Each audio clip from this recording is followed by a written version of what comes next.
राहुल गांधी दिलाएंगे भारत को न्याय। भारत जोड़ो के बाद कांग्रेस की भारत न्याय यात्रा।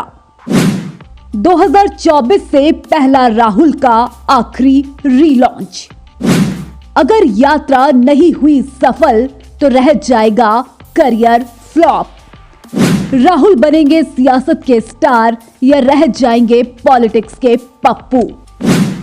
14 राज्य, 355 सीट, 6200 किलोमीटर और 67 दिन का सफर। कांग्रेस 14 जनवरी से अपनी नई सियासी यात्रा शुरू करने जा रही है, जिसको इस बार नाम दिया गया है भारत न्याय यात्रा। कांग्रेस के राजा राहुल गांधी पूर्वोत्तर से पश्चिम भारत तक यात्रा करेंगे, जिसकी शुरुआत 14 जनवरी को मणिपुर से होगी और समापन 20 मार्च को मुंबई में होगा। राहुल 67 दिनों में कुल 6200 किलोमीटर यात्रा तय करेंगे। इस दौरान 14 राज्यों की तकरीबन 355 लोकसभा सीटों को साधने की कवायद करते वो नजर आएंगे। इनमें से ज्यादातर राज्य बीजेपी के मजबूत गढ़ माने जाते हैं, जहां पर पार्टी का दबदबा है। ऐसे में अब ये सवाल उठता है कि क्या राहुल गांधी मणिपुर से मुंबई तक भारत न्याय यात्रा करके कांग्रेस को सियासी संजीवनी दे पाएंगे। राहुल गांधी ने पिछले साल भारत जोड़ो यात्रा कन्याकुमारी से कश्मीर तक करीब 3900 किलोमीटर की पदयात्रा की थी। कांग्रेस ने दशकों में पहली बार इतने बड़े पैमाने पर पदयात्रा का आयोजन किया था। राहुल गांधी के नेतृत्व में भारत जोड़ो यात्रा पिछले साल 7 सितंबर को कन्याकुमारी में शुरू होकर 30 जनवरी को श्रीनगर में खत्म हुई थी। राहुल गांधी ने 130 दिनों में 12 राज्यों और 2 केंद्र शासित प्रदेशों में 3970 किलोमीटर की दूरी तय की थी। इस यात्रा से कांग्रेस को सियासी तौर पर दक्षिण भारत में फायदा मिला था। राहुल गांधी की भारत जोड़ो यात्रा का प्रभाव कर्नाटक और तेलंगाना के विधानसभा चुनाव पर पड़ा, जहां पर कांग्रेस की सरकार बन गई। राजनीतिक पंडितों की माने तो भारत जोड़ो यात्रा से कांग्रेस के पूर्व अध्यक्ष राहुल गांधी की इमेज एक गंभीर नेता के तौर पर बनी और विरोधियों द्वारा गढ़ी गई पप्पू की इमेज से बाहर निकलने में वह कामयाब रहे। माना जा रहा है इसी तरह के फायदे के लिए कांग्रेस पार्टी फिर से भारत जोड़ो यात्रा 2 शुरू कर रही है, जो पूर्वोत्तर से पश्चिम भारत तक की होगी। हालांकि इस बार राहुल गांधी लोकसभा चुनाव की सियासी तपिश के बीच यात्रा पर निकल रहे हैं, तो उसके सियासी पैमाने भी तलाशे जा रहे हैं। 14 राज्यों से निकलेगी भारत न्याय यात्रा। कांग्रेस की यह भारत न्याय यात्रा मणिपुर, नागालैंड, असम, मेघालय, बंगाल, बिहार, झारखंड, ओडिशा, छत्तीसगढ़, उत्तर प्रदेश, मध्य प्रदेश, राजस्थान, गुजरात और महाराष्ट्र पहुंचेगी। इन 14 राज्यों में कुल 355 लोकसभा सीटें आती हैं।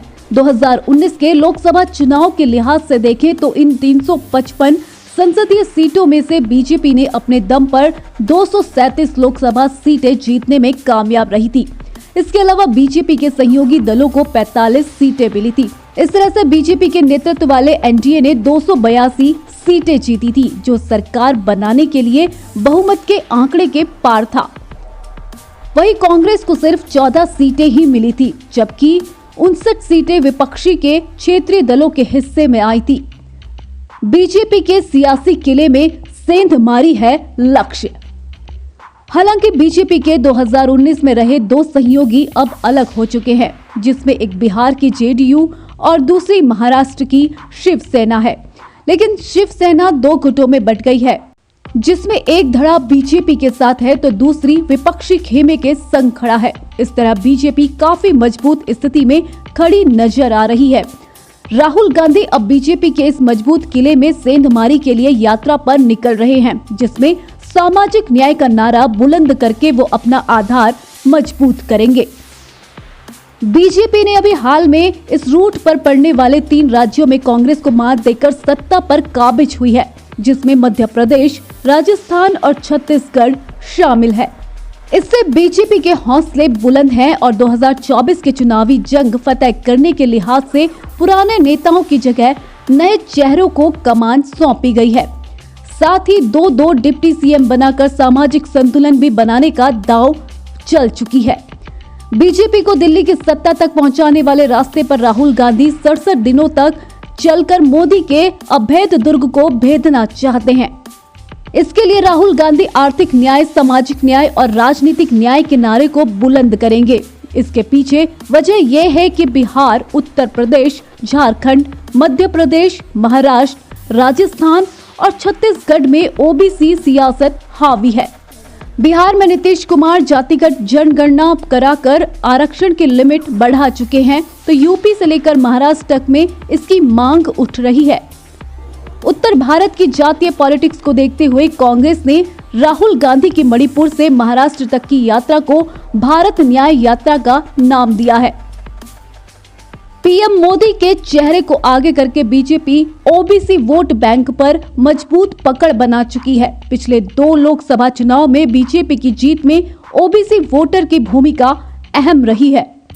ओबीसी वोटों की ताकत को देखते हुए कांग्रेस और अन्य विपक्षी पार्टियां भी अब बीजेपी को घेरने के लिए सामाजिक न्याय का एजेंडा सेट कर रहा है। बीजेपी को 2024 में मात देने के लिए कांग्रेस विपक्षी गठबंधन इंडिया का मजबूत हिस्सा है। कांग्रेस ने विपक्षी गठबंधन में सीट शेयरिंग में लचीला रुख अपनाने की बात करके साफ संकेत दे दिए हैं कि बीजेपी को हराने के लिए हर समझौते के लिए वह तैयार है। राहुल गांधी भारत न्याय यात्रा के दौरान जिन राज्यों से गुजरेंगे, वहां पर क्षेत्रीय दल भी मजबूत स्थिति में है। पूर्वोत्तर के मणिपुर, मेघालय, नागालैंड में क्षेत्रीय दल मजबूत है। बंगाल में टीएमसी सत्ता पर काबिज है, तो झारखंड में जेएमएम और बिहार में नीतीश कुमार की अगुवाई में महागठबंधन सत्ता पर काबिज है। इसके अलावा यूपी में बीजेपी के खिलाफ सपा है, तो महाराष्ट्र में शरद पवार की एनसीपी और उद्धव ठाकरे की शिवसेना भी एक बड़ी ताकत है। ओडिशा में बीजेपी के खिलाफ नवीन पटनायक की बीजेडी को छोड़कर बाकी क्षेत्रीय पार्टियां विपक्षी गठबंधन इंडिया में है। कांग्रेस विपक्षी गठबंधन इंडिया के साथ चुनाव लड़ रही है और इस कारण बीजेपी के सामने भी कम चुनौती नहीं होगी, तो वहीं इंडिया गठबंधन में भी कई चुनौतियां हैं। कांग्रेस राहुल गांधी की भारत न्याय यात्रा में पूरी तरह व्यस्त होगी, तो इंडिया गठबंधन को एकजुट रखने, सीट शेयरिंग, आने वाली चुनौतियों से निपटने, रणनीति बनाने और इस सबसे बढ़कर देश भर की लोकसभा निर्वाचन क्षेत्रों में चुनाव अभियान को संभालने में कैसे सक्षम होगी। ऐसे में देखना होगा कि राहुल गांधी पूर्वोत्तर से महाराष्ट्र तक यात्रा करके क्या कांग्रेस में संजीवनी दे पाएगी, क्योंकि ये राहुल गांधी के सियासी करियर का आखिरी रिलॉन्च है। अगर अब की बार वो चूके तो उन्हें हमेशा के लिए पॉलिटिक्स का पप्पू कहा जाएगा और शायद उन्हें फिर राजनीति से संन्यास लेना पड़ सकता है। Bureau report TBM 24।